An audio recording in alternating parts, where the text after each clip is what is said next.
중에 하나가 수면입니다. 252페이지 보시죠.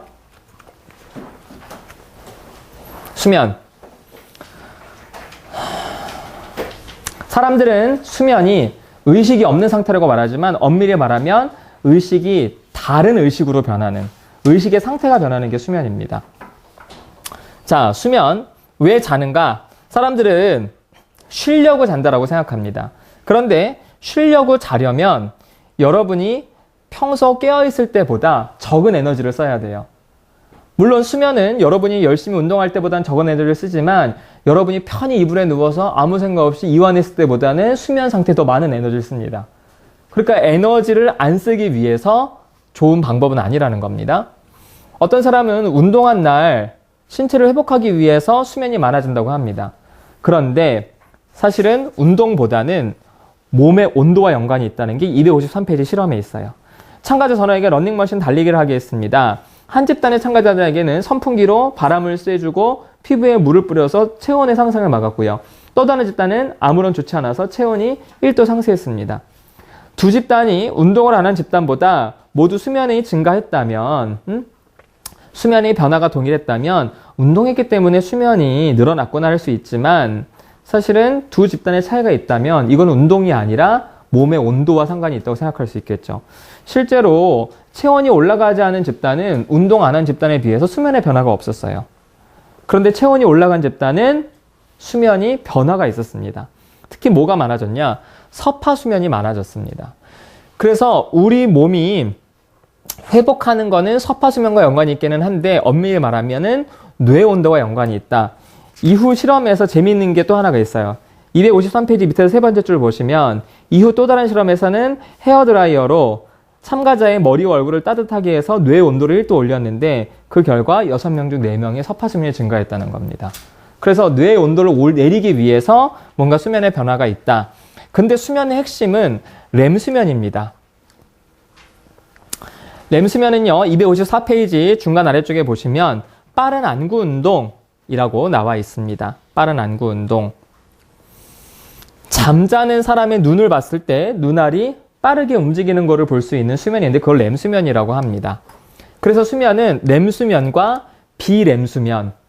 비렘수면은 제가 좀 아까 말씀드렸던 서파수면. 이렇게 연관시키시면 돼요. 그래서 수면은 서파수면과 렘수면. 그런데 렘수면이 워낙 중요해서 서파수면은 비렘수면이라고도 얘기를 합니다. 그런데 이 수면의 핵심은 렘수면입니다. 왜냐하면은 서파수면은요, 박탈을 하더라도 그걸 보충하지 않습니다. 어떤 이야기냐? 사람이 서파수면에 서파수면 할 때 있고 렘수면 할 때가 있거든요. 그럼 서파수면 할 때 깨웁니다. 그리고 서파수면 못하게 하고 렘수면만 하게 해요. 그리고 이 사람한테 다음날 잠을 자게 했을 때는 수면의 변화가 없어요. 그런데 서파수면만 하게 하고 렘수면 때 깨우잖아요. 그럼 그 다음날 자게 하면은 거의 다 렘수면만 합니다. 그러니까 중요하니까 보충을 하겠죠. 박탈 시 보충을 하는 겁니다. 역설적 수면은 뭐냐? 이 렘수면일 때 뇌를 찍어봤더니 뇌파가 깨어있을 때 뇌파가 나온다는 겁니다. 서파수면은요, 느림파수면이에요. 뇌파가 느려집니다. 쉽게 말해서 깊은 잠을 자는 것처럼 뇌 활동이 느려지는 거예요. 그런데 렘수면 때는 뇌파가 여러분이 지금 깨어있을 때 뇌파처럼 빠른 뇌파가 나오는 겁니다. 이 사람이 지금 깼나 보니까 깬 건 아니에요. 분명히 행동상으로는 자는데 뇌는 깨어있다. 그래서 역설적 수면이라고 하는 겁니다. 그럼 도대체 이 렘수면은 뭐냐? 수면 연구의 가장 핵심인데요. 렘수면은 기억과 사고의 과정을 돕는다. 이렇게 추론을 합니다.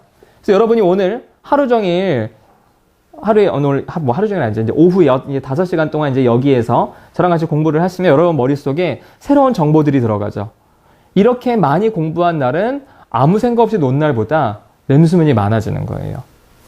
그리고 그 렘수면 동안 여러분에게 필요한 정보는 뇌로 들어오고 필요 없는 정보는 사라지는 겁니다. 그게 렘수면이라는 거죠. 실제로 지능이 높을수록 렘수면이 많습니다. 그만큼 더 많은 정보를 처리하니까요. 많은 지식을 받아들일 수 있으니까. 그리고 많은 정보를 받아들이는, 이건 나이와도 연관이 있죠. 연령이 어릴수록. 그래서 더 많은 지식을 접하고 세상을 더 많이 알아갈수록 렘수면이 많다는 연구가 있습니다. 이것도 보시죠. 255페이지 보실까요? 중간 아래쪽. 학창시절 선생님에게 공부는 머리로 하는 것이 아니라 엉덩이로 하는 것이라는 얘기를 많이 들었죠. 그래서 우리는 잠을 줄이면서 공부에 시간을 투자하는데 실제로 수면에 대한 연구들은요. 공부를 하는데 수면은 적이 아니라 편이다 이렇게 얘기를 합니다. 그래서 여러분이 수면을 줄인다는 것은 여러분의 정신기능의 활동을 여러분이 방해한다는 거예요. 그래서 어린아이들은 보통 취침 시간 8시가 제일 좋아요. 초등학생들은. 그리고 중학생들, 고등학생들은 한 10시 취침하는 게 가장 좋습니다. 서파수면 때는 성장 호르몬이 나오기 때문에 새벽 2시까지가 10시부터 이때가 중요하고요. 그 이후로는 주로 이제 렘수면을 하는데 수면 시간이 계속 짧아지면은 서파수면이 많이 줄고요. 수면 시간 전체가 들어오면 렘수면도 줄 수밖에 없어서 계속 우리의 뇌에서는 정보를 제대로 처리하지 못하는 거예요. 그래서 여러분이 평소에도 좋은 수면을 취하시는 것은 여러분의 공부나 여러분의 신체 건강과도 매우 직결된다는 겁니다.